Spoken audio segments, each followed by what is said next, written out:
দেশের বাইরে আমার কোনো ঠিকানা নেই, এটাই হলো আমার ঠিকানা।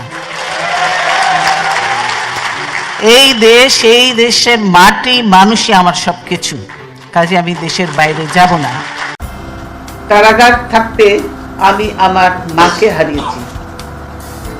অফিসে অবরুদ্ধ থাকা অবস্থায় আমি একটি সন্তান হারিয়েছি। আমি কম বয়সেই স্বামী হারিয়েছি। দেশের জন্য জিয়াউর রহমান জীবন দিয়েছেন। দলের নেতা কর্মীদেরও দাবিতে গণতন্ত্র প্রতিষ্ঠায় রাজনীতির বিপদ সংকুল পথে পা বাড়িয়েছি। আরাম আয়েশ, সুখ শান্তি ও নিস্তরঙ্গ জীবন বিসর্জন দিয়েছি। আমার প্রিয় দেশবাসী আমাকে তার প্রতিদান দিয়েছে অপরিমেয় ভালোবাসায়। আমার এই স্বজনহীন জীবনেও দেশবাসী আমার স্বজন। আল্লাহ আমার একমাত্র ভরসা।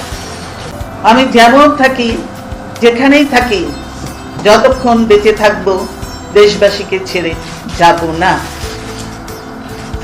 প্রিয় দেশবাসীর প্রতি আমার আবেদন, আমাকে আপনাদের থেকে বিচ্ছিন্ন করার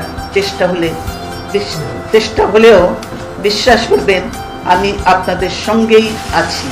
আপনারা গণতন্ত্রের জন্য, অধিকার প্রতিষ্ঠার জন্য, একটি সুষ্ঠু নির্বাচনের জন্য, জনগণের সরকার কায়েমের জন্য ঐক্যবদ্ধভাবে শান্তিপূর্ণ ও নিয়মতান্ত্রিক আন্দোলন চালিয়ে যাবেন। প্রতিবারের নির্বাচনে 5টি করে আসনে পর্যন্ত তারা আমাকে নির্বাচিত করেছে। কোনো নির্বাচনে প্রার্থী হয়ে আজ পর্যন্ত আমি পরাজিত হইনি। জনগণের সমর্থনে বাংলাদেশের প্রথম নারী প্রধানমন্ত্রী হওয়ার গৌরব আমি অর্জন করেছি। 3বার তারা আমাকে প্রধানমন্ত্রী করেছেন। এখনো আমি দেশের যে প্রান্তেই চাই, উচ্ছ্বসিত জোয়ারে আমি তাদের ভালোবাসায় অভিষিক্ত হই। আমি রাষ্ট্র পরিচালনায় কিংবা বিরোধী দলে যেখানেই থাকি, এই জনগণের প্রতিটি সুখে দুঃখে, শান্তিতে সংগ্রামে আমার সাথী হয়। আমি তাদের প্রতি কৃতজ্ঞ।